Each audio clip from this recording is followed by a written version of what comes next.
It was a record-breaking mini Black Friday. Union wannabes arrested for threatening customers.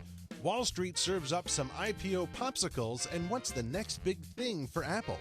All that and more coming up next on this episode 57 of Open for Business. This is the Hartford Online Radio Network. 21st Century Audio. Delivered. onthehorn.com. Bandwidth for On the Horn is provided by Amazon S3 servers. Amazon is storage over the internet. Retrieve any amount of data at any time from anywhere on the web. Highly scalable, reliable, secure, fast, and inexpensive. All from a name you trust, Amazon. For more information about Amazon S3 storage, visit aws.amazon.com. We got a big show coming up here and some special guests. Tommy and Ken, my usual co-hosts here, are taking the night off, so I got two guests, and we're going to jump right into the hot potato news. First, iPad owning 88% of Black Friday deals. Tell us about that, my friend Jeff. That's me. Oh, that's you. That's Jeff. Yeah. That's me. At the iPhone 5 launch event in September, Apple CEO Tim Cook, he basically pointed out a statistic about the tablet market, that the iPad owns a disproportionate share of web browsing traffic. Other tablets may be selling, but they don't seem to get too much use that much. The usage trend is continuing based on IBM's retail analysis report, covering Black Friday's online shopping surge, with online sales on Friday up 20.7% year over year. That's tremendous. That is tremendous. Now, have you experienced the iPad Mini yet? Yes, I basically took my iPad and put it into the washing machine and brought it out the dryer. Oh, yes. And it not only was iPad Mini, but it was also pink because I put it with my red shirt. Yeah, your red. Yeah, that one damn red sock. It happens again. You know, I love my iPad, and I just bought one like February or something like that, and I was a little dismayed that it was already out of date. And I wasn't thrilled about the Mini because I didn't really think I needed the Mini. This weekend, I held one in my hand. The difference in the weight of the iPad Mini versus it is so much lighter than I. Well, it's all about that case. I mean, we have a metal case for an iPad, but the iPad Mini has that same graphite case that the iPhone 5 has. We're gonna get more into like what's next for Apple in just a second. But this is a story that just amazed me. Talking about Black Friday, the big sales, these crazy union workers are striking. There was 1,000 stores across the U.S. that people were striking, but it wasn't workers at Walmart. It was people who were part of a union that wanted Walmart to unionize, and they're out there striking. I don't really know if they have any standing there, but eventually these guys get arrested for actually abusing some of the customers coming in. This is shocking to me because this essentially says unions, we're saying that we're good for business, and because we have fair wages and we motivate people to do really good product rollouts and make sure that everyone is paid fairly, but also treats the customer great. With the exception of if you don't unionize, we're going to harass your customers until we get arrested. I mean, this boggles my mind, and I don't like the idea of these unions. Sal, what do you think about the unions coming in here at Walmart? Well, it concerns me in the following. There's always competition between suppliers and the buyers, supply and demand side. And here what we see is a great deal of people, by the number of people who are rushing in to go shopping, want lower prices. And those people who work there, or unions who are wanting to unionize these people, are essentially saying that you're not paying us enough, whatever that enough is. And I think the consumer will always speak up because people have a choice. If you're not making enough, you go somewhere else. Yeah, no, I don't disagree with you. Speaking of going somewhere else, IPOs, they dried up in 2008. They dried up in 2002. They were just starting to make a resurgence. Now there's a story that IPOs might be going for another deep freeze here, Sal. Is that right? Well, look, the economy is sluggish. Investors are concerned about what Congress will or will not do to or for them. And this is keeping a lot of companies from proceeding with their IPOs or initial public offering. Well, there you have the hot potato news: iPad and people, unions arrested, and there's no place to invest your money. And I think the Mayan calendar is coming up, so it's all going to explode anyway. So it doesn't really matter anyway. Hey, everyone. Hi, my name is Brian Parker, and I'm joined today. Two new faces here. Ken and Tommy are off tonight, but we'll return next week. Joining us from Geekazine is Jeff Powers. He's the owner and podcaster over there at Geekazine. Started that about 5 years ago this month. Happy birthday. That's exciting. Thank you. You have 3 podcasts, Geek Smack. You have an iPad app show, which is very cool, iPad 365, and This Day in Tech History. It's No. Day in Tech History. It's Day in Tech. Yeah, What's the difference? It's very important to say it that way because there is a thisdayintechhistory.com. Oh, well, they suck. I didn't say that. I did not say that. Day in Tech History. But this is cool. So in that one, you take like where we were exactly a year ago today, whatever day you do the podcast. Well, basically, Day in Tech History is a full rundown of tech history. So if you go to Day in Tech History, like for instance, on this Day in Tech History, if I remember correctly, if this is the day, Pong was introduced into the mainstream area. Or no, this was actually the day the Sega Dreamcast launched in Japan. Upcoming is when Pong is released. I think that's tomorrow. Even though a lot of people have been announcing that it's actually today that's happened. So, but lots of cool stuff in the podcast. I basically run down everything, from day one to today, what happened in technology history. So, and I've been doing that for over 4 years, over 1,000 episodes of the Day in Tech History have come out. That's very cool. And what's great about that is it refreshes every year. There's always going to be something new to talk about. So, yeah, there's something into the 2012. Like for instance, I'll have to update it for yesterday's issues with the Google and ICOA and stuff like that. You also do another one, how to record podcasts. So other podcasters out there who are listening, and actually we met on a podcast forum in LinkedIn, and there's a whole bunch of people that are asking for help over there. Does that have a website, or is it just over at Geekazine that people can find that? No, actually that's separate. It's howtorecordpodcasts.com. Straight one word, howtorecordpodcasts.com. And you can you go there to find out what microphones to use to go old school and do the analog podcasting or digital podcasting with a USB mic. Right now I'm working on an article about using hand gestures in your podcasting, whether it be audio or video, to get your point across a little bit more. Hey, neat stuff. And lots of little advice. Plus, we'll have an insider section where you can get free downloads and extra articles.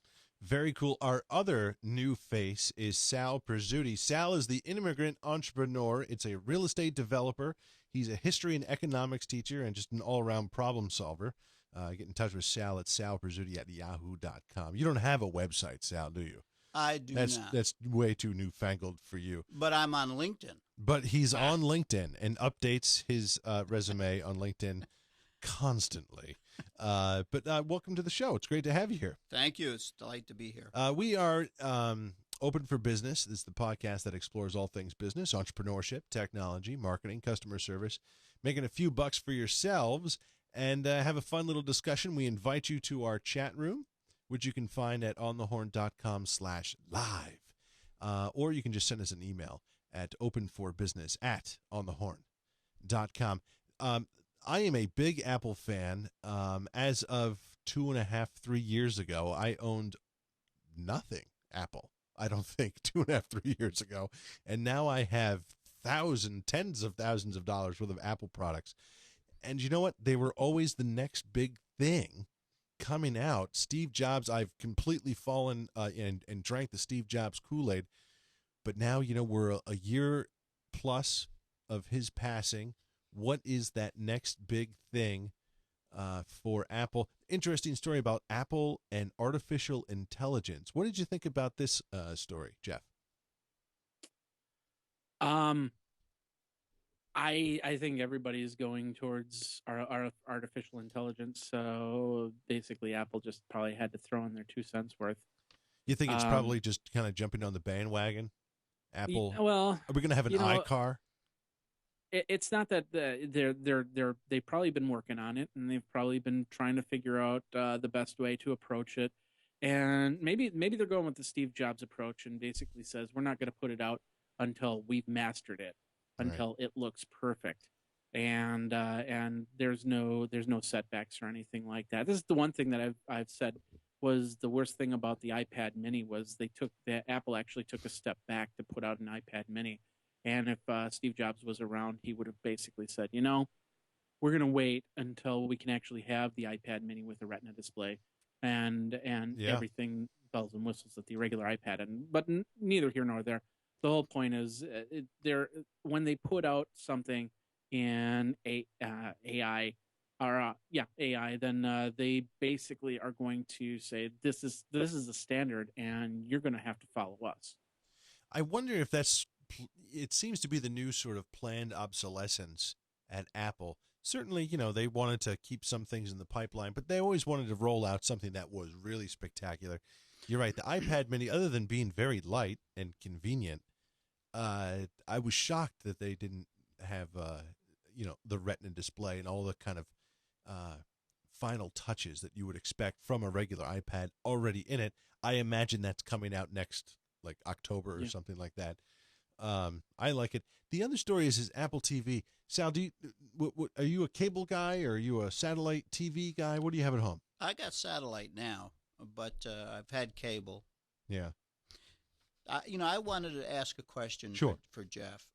It seems to me that where Steve Jobs had the strength and credibility to do it right when he wanted to do it, when he knew it was right, and his passing, leaving Cook in a position now of having to meet new product launches from a corporate side.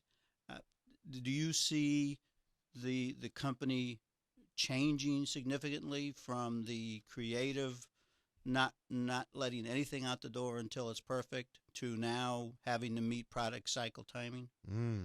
Interesting. Back in the 80s, there was a little kerfuffle, whatever you want to call it, with Steve Jobs and Apple. Sure. It was ultimately got Steve Jobs fired, but basically they took two sides. They called it the suits versus the pirates, and of course Jobs was the pirate, and there were many suits in there.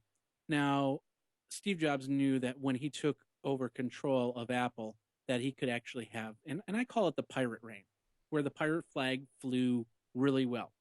And when he brought in Tim Cook, he knew that Tim Cook was probably not going to be the innovator that Apple needed to continue on, but he was the businessman that he could trust to keep it to keep the ship in a straight line until the next pirate showed up.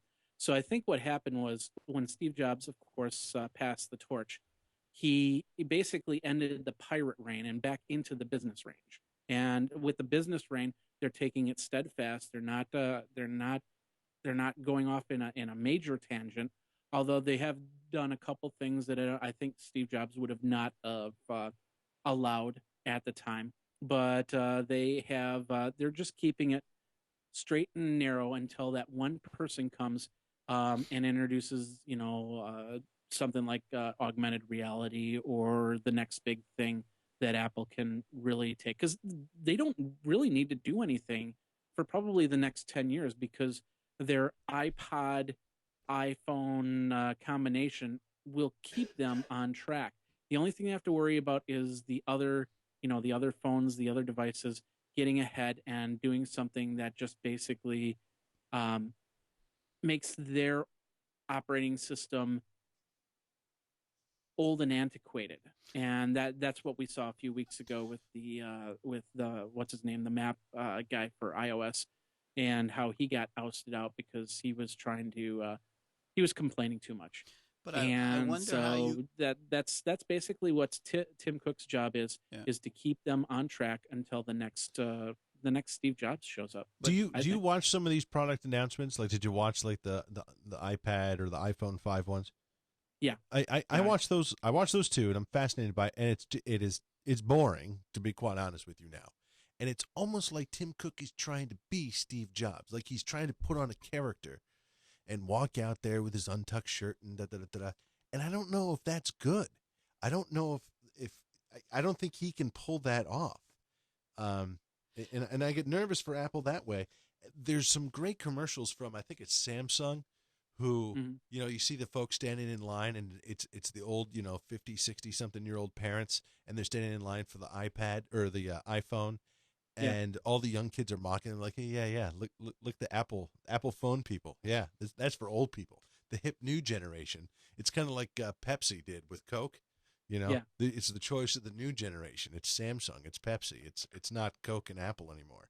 And it's funny to have Apple now seen in that light. You think back about those "I'm a PC, I'm a Mac" commercials, and always the hip thing, young thing to have was the Apple product. Now it's becoming like, kids play, or something that you give to your grandparents or something. Well, I think keeping the stock value where it is at the same time that one says that Apple can take its time on new product introduction is going to mount a tremendous amount of pressure on Cook, because I don't think you have that much time. The revenue streams are not going to increase just staying with what they have, and that's that conflict. That's why I was asking you before, how do you maintain that creative part of Apple, and meet the market's demand on stock valuation? I think there's still plenty of creative people at Apple, though. I mean, well, I don't think there's two other factors that Apple does that are not doing, and I think that'll be the ultimate reason why Apple will stay ahead. And one is quality, and two is just basically keeping an eye on what's going on their phone. I'm actually testing. I was going to show the phone, but I decided not to, because I'm actually going to talk bad about it. I'm actually testing. I'm testing an Android phone, and it's nothing wrong with the phone. The phone is actually pretty cool. The brand is pretty cool. I like the phone. The problem is Android, and I suppose it is the phone, because they're putting in with this Android phone, they have a 4G 3G chip. They have a they have option that is going to cause, and along with the Android operating system. He's breaking up a little bit there. Hopefully he can come back. I'm sorry. It was Scott Forstall who was fired, and that was the big Maps mishap there. And it is funny. Can you hear me now? Yes, we can definitely hear you. I was just saying it was Scott Forstall who was screwing around with the I guess screwed up the Maps app. But we've talked about this. It's basically the same. It was actually an Apple app, but it used Google data. And they they kept the icon the same, except for the fact that now you have to jump off an overpass to get onto Route 80 on their new icon. So it's those little details where I think you're right. This sort of dictatorial nature of Steve Jobs, he would have caught that. Go ahead, Jeff. No. Well, my point's not as much on the apps itself. It's the idea that with this Android phone, I could have it 100% charged, and I could have the iPhone 100% charged, and use them exactly the same during the day. And by the end of the day, I will have to plug in this Android phone to recharge it, whereas the Apple phone it has a better battery life. So the two things that Steve Jobs kept in mind was the quality of the device. Not making sure that the junkware doesn't enter into the Apple phone, the bad stuff, the porn apps, and so on and so forth. And then, excuse me, and then of course you have all the little things, like for instance, with this Android phone, you have 4G, 3G, and Wi-Fi. Apple iPhone 5 has 4G, Edge, and Wi-Fi. They took out the 3G? Yeah, and that keeps it so they have a better battery life. They have a better experience for people to use. And I think if they keep on that level, they'll beat out Android a lot. A little aside, do you have LTE where you are? I have LTE through AT&T, yes, Yeah, I mean but not through the others. we have it here. We don't have it in the county that I live in, but in other counties in Connecticut where we are broadcasting from, there's LTE, especially down near like Greenwich where New York is. It is so fast. It's like faster than my home Wi-Fi. It's so fast. And it's just I wish they would just get it everywhere and be done with it. But the AI stuff, I don't really know. AI can almost mean anything though, and really Siri touches on artificial intelligence. She touches on it, but it can be anything from I mean, video games use you have a basketball video game that's all artificial intelligence because you can't control 10 guys on a basketball court all at the same time. That's all AI. That's all programmed in there. Well, we also have the Kinect and the Wii remote where movements our movements will control what's going on with the characters on the game. Right. We were just touching on the Apple TV. Do you have an Apple TV, Jeff? Yes, I do.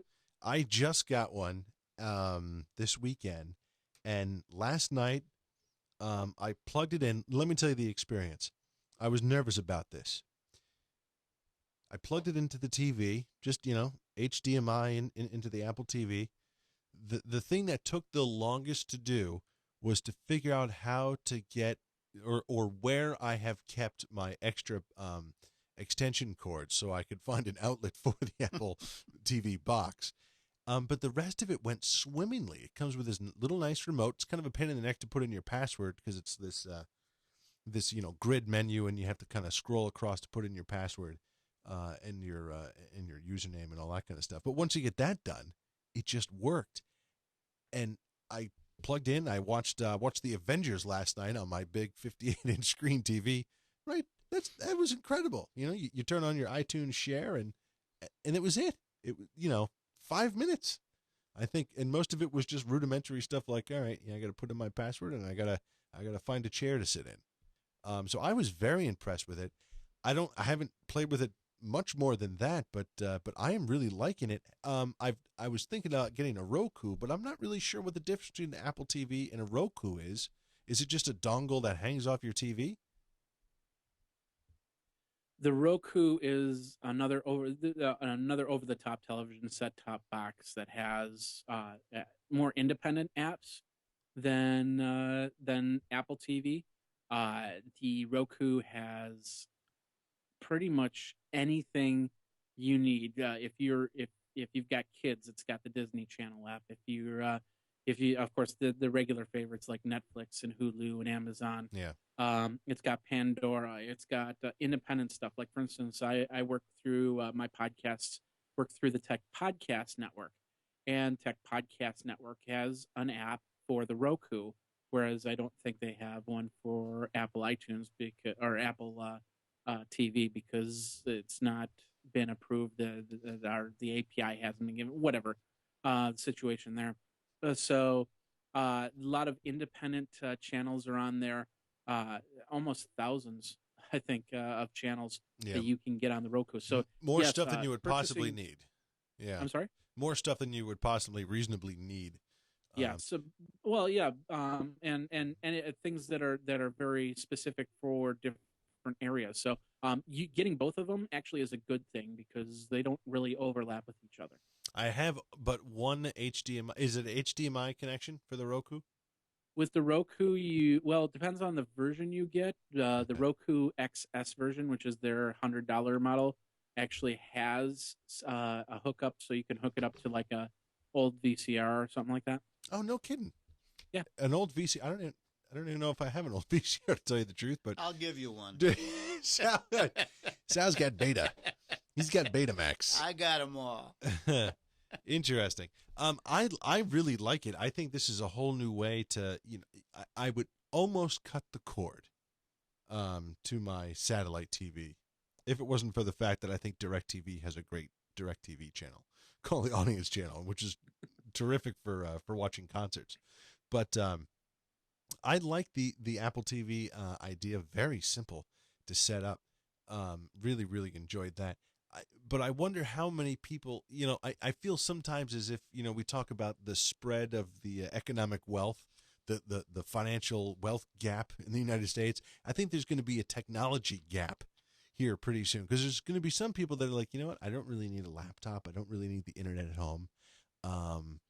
I am going to, I have a television, and maybe I have cable, and then I go out and actually physically see people. I don't have a Facebook page.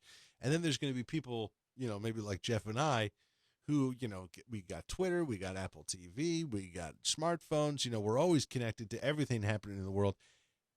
That gap there, I don't know what happens to kind of bring those people up, or kind of calm some of us first movers down. I don't know. Sal, what do you think? You are clearly not someone who is, on Twitter constantly. I'm not on your spheres technologically, for sure.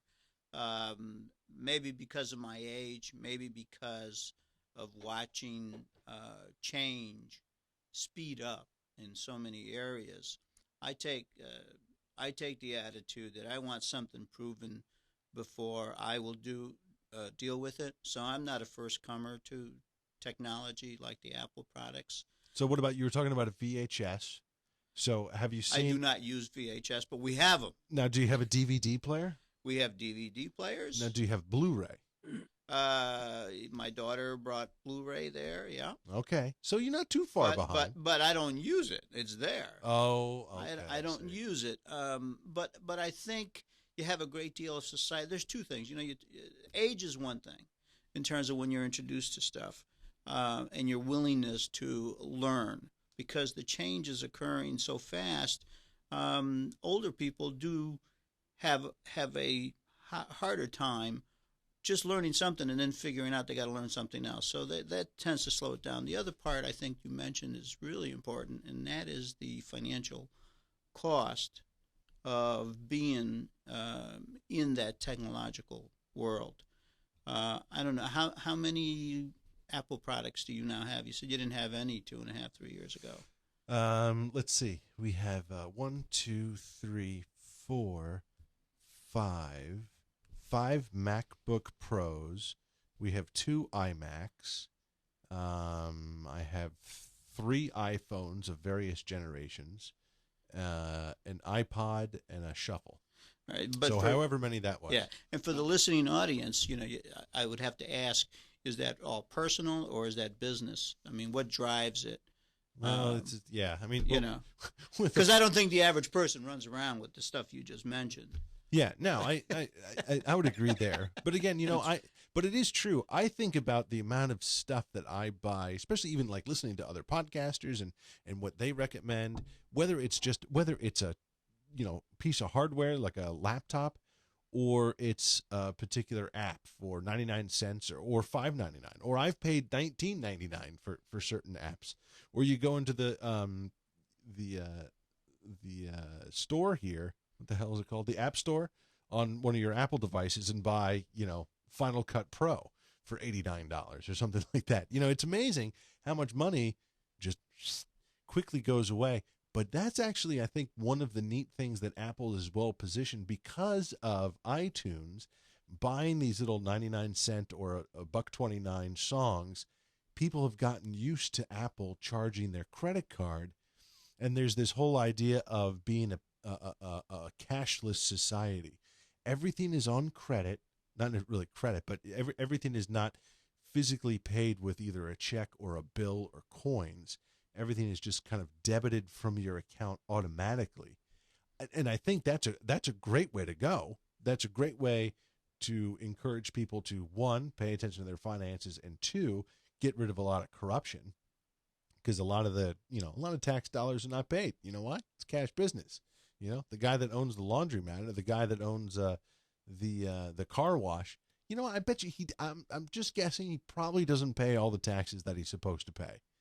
And now, if you just had a universal credit card where I could pay for my haircut with my Apple device, my iPhone, let's say, like I do at Starbucks, I bet you that's a lot easier to track for the government and the IRS, and we can get more tax dollars out of it. What do you think, Jeff? Yes. and Jeff. And I'm sorry, I was avoiding the annoying Ustream ad coming into. Are you listening to the show? You gotta turn down your radio, caller. Turn down your radio. I gotta what? I gotta who? Why is it so loud? So there's Passbook and there's Wallet. And I hope Passbook doesn't die because I think it's really good. No, I'm back on the page. I agree that by losing the transaction, the check or coin transaction, Apple has really done a good job on that. They also have the in-app purchases on a lot of applications. I did on iPad 365. I did an episode where I talk about the top highest paid iPad apps. They're basically about $1,000 to own these iPad apps. Wow. And there's stuff like learning the law, all the law information to be a lawyer, for lawyers and stuff like that. And then there's an app for doctors that's $1,000, and then there's just some really absurd apps that are $1,000. There's like a black tie app where it gets you discounts on some really luxurious hotels and fantastic. So do you put yourself out as a lawyer and a doctor now? That's how you get your income to afford all this stuff? If you do that, sure. Sure. But there is now I know I have spent in a single app for upsells, I've spent just about $100 in one app. And I'll tell you, I didn't actually mean to do it, which is probably, the fear, because once you hit accept, it goes away. Yep. But you want to buy these extra little coins so you can get these little fun things. And I thought I was buying $10, and it was one of those things where I'm so used to like clicking OK after I hit, I'm going to purchase this, that I clicked it. And as I'm clicking, I said, why does it say $100? And I'm like, oh no. You bought 10 of them. Oh, Christmas, no. But I think that is really the best for way. those in-app purchases, if you get the email address and email them, say, hey, I made a mistake, they'll credit you back. Yeah. Good to know. The iPhone 5S is coming out next year. Samsung lost a battle earlier this year where they had to pay $1 billion to Apple because of swiping technology, stuff that I don't know. It doesn't make any sense to me. And Samsung phones are big. They're big. They're very, I like them. I really do. I'm an iPhone loyalist, but I like the Samsung ones. And I don't really know of the thumb gauge on, have you seen the commercial where Apple says, we've designed this so your thumb can reach, all points of the screen, not so it's so big. They're kind of poking it right in Samsung's eye. I'm not really sure. I don't really use my phone with one hand. I mean, maybe I always hold it in one and click with the other, or I'm doing texting with two thumbs. So I don't really know how good that marketing is. But also, that lawsuit, I think, meant something deeper in that it kind of gave gravity to where Apple and the iPhone were the smartphone. And now Samsung had to pay because it was such a close resemblance to the iPhone. I think that gave a little gravitas to Samsung phones. And I think they can capitalize on that, saying, hey, look, guys, you like the iPhone? We have such a good phone that we actually had to pay $1 billion to Apple because they thought it was just as good. What do you got? Am I crazy here or what? Well, you have to remember that Samsung was producing for Apple, and that's how they got the technology to begin with. So they kind of swiped it on the manufacturing floor, or at least that's the accusation. And certainly if you have direct access to that kind of technology, you can copy it. And they have successfully, listening to you, they've successfully done it to get your attention, to get the consumer's attention. And so we'll have to see how the consumer deals with it. Jeff, what are your thoughts? You think there's one thing that I on Shark Tank you have the name's escaping me right now. Owner of the Mavericks. Cuban. What's his name? Mark Cuban. Mark Cuban. Yeah, he basically. I remember he was in Shark Tank, and he there was this one person that had this invention, And he said, I have the patent on this. And Mark Cuban just completely went off. He goes, I hate these people that have these little itty bitty patents that make absolutely no sense. It was the Scotty Vest guy. Yeah. Oh, yeah. No, it wasn't Scott. Was it Scotty Vest? It was Scotty Vest, and he had to call. He had to call Woz, his business partner Woz, the founder, the co-founder of Apple. Yeah, no, I remember seeing that. And Mark Cuban just lit off on him. And he let off, but it made so much sense. I mean, Apple has a patent for the little slidey lock on the bottom. There was a patent that got overturned about a couple weeks ago that it was just one of these little things that just makes sense in doing it for any type of phone, and there's no way around it if you're a phone maker or a tablet maker. So there's a lot of these little patents that are in there, and then of course there's some actual realistic patents that are being used in the Samsung that need to be upheld. But it's just he got all these little ones and these big ones. It just turns it into a big 3-ring circus, and it's going to go back and forth, and finally they're going to settle. And when all the dust settles, we'll still have an iPad, we'll still have an iPhone, we'll still have a Samsung, and they'll both continue on. But the big issue in all of this is that patents, while they can protect the inventor for a period of time, is also being used as a hammer to undermine technological advancement, and that's a real issue that we have to deal with as a society. That's an interesting point. It's the Apple is the great innovator, yet they're keeping maybe some innovation away by just by enforcing these crazy patents. Who, at the end of the day, it really doesn't matter about slide to unlock. I mean, there's nothing really great or innovative or terrific about that. There are other ways now. With my my Nexus 7 tablet, there's 9 little dots, and however you connect those 9 dots, that's your password. It's not letters or numbers or anything else. It's a design that you make. Mm-hmm. There's all sorts of other neat ways to do it. But I'd hate to see Apple keep doing that, where they just hammer down on the patents and they don't let people really innovate, because that's what Apple is really all about. Hey, look, great discussion today. I want to say I know I just saw the guy from one of our sponsors here, Sandits Travel. He was giving me a hard time. But let me tell you about what's great about no matter where you are. If you need travel, this is the place to go. Is Sandits Travel. For business or leisure, Sandits Travel, proudly serving residents here in Connecticut since 1960, over 50 years, and they're ready to serve for another 50 years. It's very easy. You can come in, you can call in, or you can log on and explore how efficient, diverse, and fun it is to book through Sandits Travel. Great folks. Oh, I've used them. I've even sent my father over there. I've said, Dad, you're going to go down there and you're going to use Sandits Travel. He went down to Turks Caicos and really enjoyed his trip there. They set up everything. It was very easy. Save your money and your time. Book with Sandits Travel. Go check them out. Their link is on our website, so you can go to onthehorn.com and check out their link there. Jeffrey, you still there, Jeff? I think Jeffrey has... Yeah. He's there. Okay, you're not sending video, so I just wanted to make sure.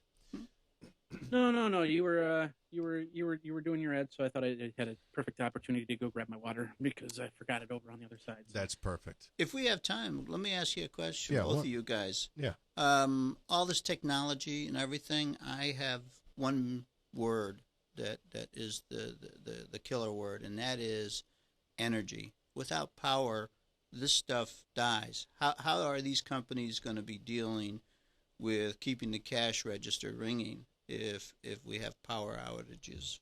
And that's what everybody is sort of professing with the energy issues. Well, I think that's another great topic for Open for Business in the next Sounds few good. weeks. But, you got to have energy, but, you got to be optimistic that we're going to figure out our energy woes and we'll be able to sustain this level. Boy, it's amazing that almost every plug in my house has something plugged into it. Let me give you 2 things, and then we can move on from that. One is green technology, and 2 is and I had the law in my head, and I completely forgot what that is, or I can't remember it off the top of my head. Basically, where we're going to find innovations to make it easier, faster. The batteries will will have better charges and longer charges 5 years from now than they do right now, and computers will have better chips in them so they can take less power. So I think it'll pretty much even itself out with those two things. Yeah, and I think what the radical left needs to do is don't poo-poo technology, and ideas for advancement, and the radical right needs to say, okay, what you're gonna make a lot of money in this, but don't be a greedy hog and patent everything so there is no innovation. That's I don't know. That's my 2 patent cents. it forever, anyways. Yeah. Well, if they do that, then that's a monopoly, and that'll be a different story. Yeah, who knows? Hey, thank you all for joining us. Great discussion, guys. I really enjoyed it. We can't do the show without you guys and our sponsors, Gateway Financial, the accounting firm of Budwitz and Meyer Jack, Deepwater Seafood, and CentralCTDental.com. Very special thanks to our chat room moderator, Evan Richards. Thank you, Evan. You did a bang-up job. I want to thank our 2 guests here. Sal, that was a great job. Thank you very much for coming in. Sal Prizzuti at yahoo.com. And our other good friend, Jeffrey over at Geekazine. And the new podcast and website, How to Make a Better Podcast. What is it called again? How to record podcasts.com. There you go. Easy for you to say. Go check those guys out. I do appreciate it. We are closing up shop for this week, but join us next Tuesday at 5 p.m. Eastern when we will once again be open for business.